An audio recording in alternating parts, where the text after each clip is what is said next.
আজকের ভাষা উৎসব পালন করার উদ্দেশ্যে আমি রিয়াচন্দ্র একটি নীতিকথামূলক গল্প পাঠ করে শোনাবো। গল্পটির নাম হলো এক কৃষক ও তার 4 ছেলে। এক কৃষকের 4 ছেলে ছিল। ছেলেগুলো একে অপরকে সহ্য করতে পারত না। সারাক্ষণ তাদের মধ্যে ঝগড়া মারপিট লেগেই থাকতো। এই জন্য কৃষক খুব দুঃখ পেতেন। কিছুতেই তিনি ছেলেদের মধ্যে সদ্ভাব আনতে পারছিলেন না।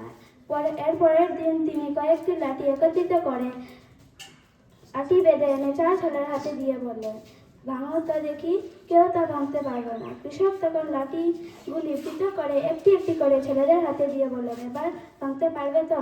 তারা যাদের যাদের হাতের লাঠি সহজেই ভেঙে ফেলল। কৃষক তখন তার ছেলেদের বুঝিয়ে বলল, দেখো, চিন্তা করে মিলেমিশে থাকলে কেউ দমাতে পারবে না, কিন্তু ঝগড়াঝাটি করে সবাই যদি ভিন্ন পথ ধরো তাহলে এককভাবে শত্রুর মোকাবিলা সহজে হয়ে যাবে।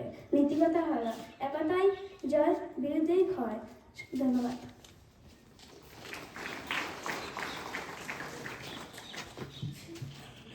A very good morning to all. Myself Toydara Dalji, student of class 6B, standing in front of you telling a moral story in the special occasion of Bhasha Utsav.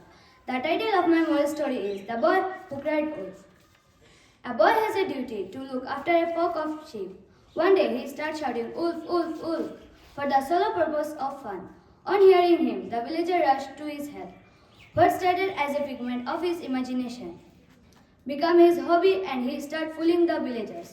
One day, when a wolf really came, nobody came as a result. The boy was killed by the wolf. There was no one to blame but him. Moral of the story: never lie, how better the bad situation is. Thank you. Have a great day.